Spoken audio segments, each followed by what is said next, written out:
क्या आप भी हमेशा कंफ्यूज रहते हैं, ओवर थिंकिंग करते रहते हैं? किसी काम को स्टार्ट तो कर देते हैं पर दूसरे दिन ही सेल्फ डाउट होने लगता है। अपने लिए गए डिसीजन ही आपके लिए सही साबित नहीं होता। खुद से जो भी कमिटमेंट करते हैं वो सारे टूट जाते हैं। अटेंशन स्पैन बहुत ज्यादा लो हो चुका है। किसी भी चीज को लेकर पैशेंस ही नहीं है। 6 महीने पहले की ब्रेकअप से अभी तक मूव ऑन नहीं कर पाए हो? अगर हाँ तो इन सारे प्रॉब्लम को फिक्स करने के लिए बस एक सॉल्यूशन ही काफी है। ओनली एक हैबिट जो मेरी इन सारे प्रॉब्लम को सॉल्व कर दी। आज मैं वही हैबिट आपसे शेयर करने वाली हूँ जो आपकी पूरी लाइफ, माइंड, थॉट को ट्रांसफॉर्म कर सकती है। और मजे की बात ये है, बहुत इजी है, आप इजीली कर सकते हो। वो हैबिट कुछ और नहीं, राइटिंग है। आप पहले से जानते हैं पर कभी ट्राई नहीं की होगी, और अगर की होगी तो कंटिन्यू नहीं किया होगा, या फिर कंटिन्यू किया होगा तो गलत तरीके से किया होगा, जिससे आप जैसा रिजल्ट एक्सपेक्ट करते हैं उस लेवल का रिजल्ट नहीं मिलता। जैसे हम लोग घर में झाड़ू लगाते हैं तो घर कितना क्लीन हो जाता है, घर के सारे कचरे बाहर निकल जाते हैं, घर में शांति महसूस होती है। सेम उसी तरह जब हम राइटिंग करते हैं तो हमारे माइंड में जितने भी कचरे भरे होते हैं वो सारे बाहर निकल जाते हैं और हमारा माइंड भी शांत रहता है, जिससे हम किसी भी काम को फोकस के साथ कर पाते हैं। मेडिटेशन, योगा, ध्यान करने से माइंड में जो भी चेंजेस आता है सेम चेंजेस राइटिंग करने से आती है। आपको कोई 1 घंटे राइटिंग करने की जरूरत नहीं है। अगर आप दिन के 20 मिनट भी सही तरीके से खुद को ऑब्जर्व करते हैं, अपने थॉट को रिप्रेजेंट करते हैं तो इतना ही बहुत है। मैं किसी बुक या किसी की कही गई बातें आपसे शेयर नहीं करने वाली हूँ। मैंने खुद कैसे ओनली राइटिंग की हेल्प से अपने लाइफ की बहुत सारी प्रॉब्लम सॉल्व की है। उनमें से 5 मेजर प्रॉब्लम के बारे में बताने वाली हूँ जो हम सब में कॉमन है। ध्यान से वीडियो को पूरी लास्ट तक देखना। क्या पता इस वीडियो में आपके वो प्रॉब्लम का सॉल्यूशन हो जिस प्रॉब्लम की ट्रैप में आप सालों से फंसे हो। ये वीडियो आपकी लाइफ को 100% ट्रांसफॉर्म करने वाली बन सकती है। Number 1, over thinking. मेरे लाइफ का सबसे बड़ा प्रॉब्लम ओवर थिंकिंग था। आपके लाइफ का सबसे बड़ा प्रॉब्लम क्या है, कमेंट में बताओ। मैं हमेशा ऐसे सोचती थी, फ्यूचर में ये करूंगी वो करूंगी। ऐसा सोचने से वहाँ एक प्रॉब्लम आ जाती और फिर मैं उस प्रॉब्लम के बारे में सोचने लगती।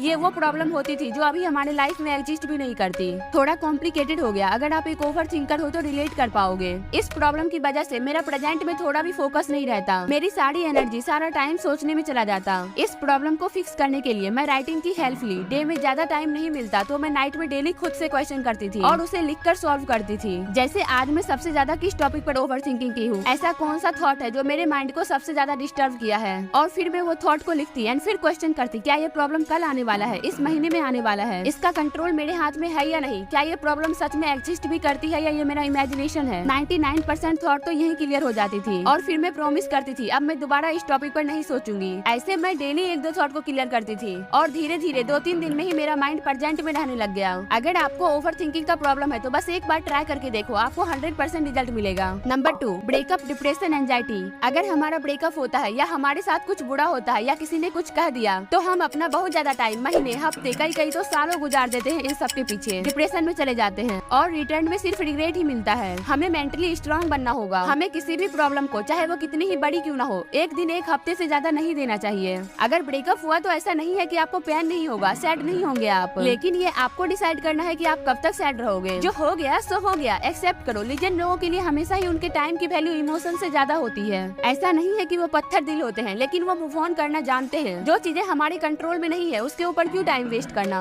हो सकता है इस वीडियो को देखकर आप मोटिवेट हो रहे होंगे, लेकिन ये मोटिवेशन टेम्पररी है। अगर आप इसी बात को लिखकर खुद को समझाओगे तो आप रिजल्ट खुद देखना। जब हम किसी चीज को लिखते हैं तो वो चीजें धीरे धीरे सबकॉन्शियस माइंड में बैठ जाती है। इससे इसका इफेक्ट लॉन्ग टाइम तक रहता है।